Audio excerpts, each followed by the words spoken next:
I manage customer contact for Gold Coast City Council. That involves looking after all of the different channels that customers interact with us. So the face-to-face channels, the contact centre, and I'm also the business owner of the website as well.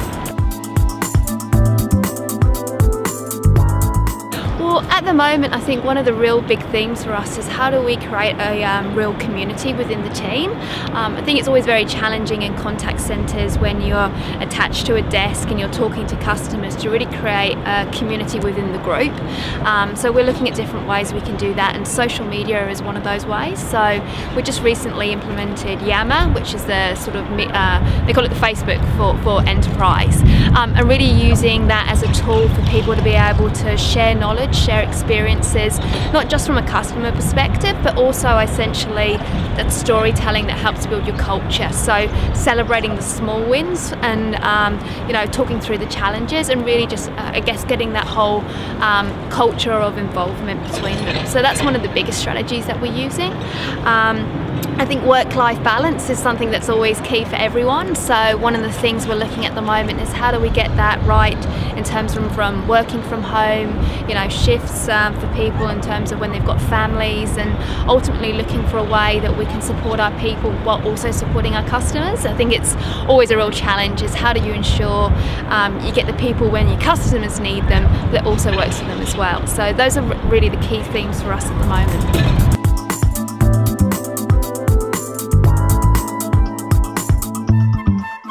Spending money in government on traditional engagement programs is quite challenging if people ultimately don't understand what it is that you're trying to achieve. And staff engagement is so important on many different levels, and I think particularly in terms of the real correlation between how engaged your staff are and how satisfied your customers are. I mean, ultimately happy people do make happier customers, and I think you need to be very clear about what are the outcomes that you believe you'll get by having a staff engagement program, and that might mean for some areas having a higher tenure of your staff.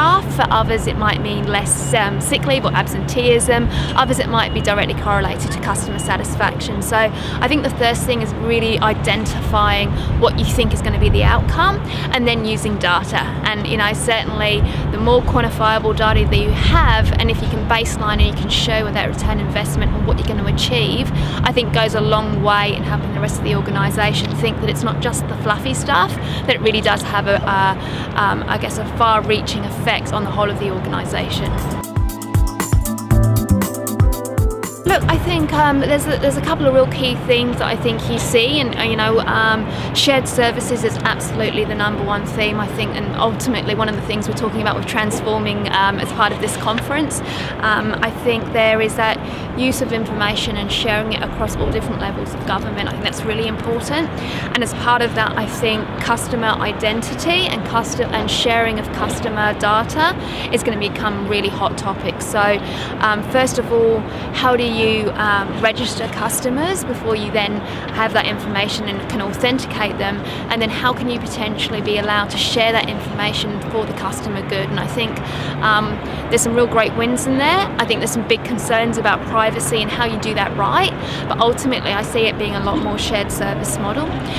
The other common theme at the moment is reducing waste. I think we always talk about how do we do more with less. That's always a recurrent theme, particularly with budgets being slashed, but a real emphasis on actually listening to calls and understanding your customer demand and what you can do to reduce those repeat calls, ultimately waste in the system that is a quick win from a customer perspective, but also from a budget perspective as well. Look, I think you know, there's a couple of real key benefits, and you know, it's always challenging to get away from your work environment because it's never a great time. There's always a lot on. For me, there's two parts. I think there's the networking piece, which is ultimately coming together as a group. For me, I've worked in private and government, and it was very clear to me when I made the move into a government arena that the contact centre world was so different, and the challenges that I used to have in the private sector are very different to government ones. And you know, we are quite unique and special, and I think having a specialised group with so much expertise in the room where you can come together and talk through issues and work on solutions and share that knowledge is just massive. It's huge. You know, we all have very similar challenges, and you know, if we can use each other's as case studies or evidence when we go back into our workplaces to say, hey, we really need to do this, and hey, did you know that, you know, the tax office already do that? That sometimes, you know, opens people's eyes, or you know, those are the kind of things that really support. So I think there's a real key benefit in that.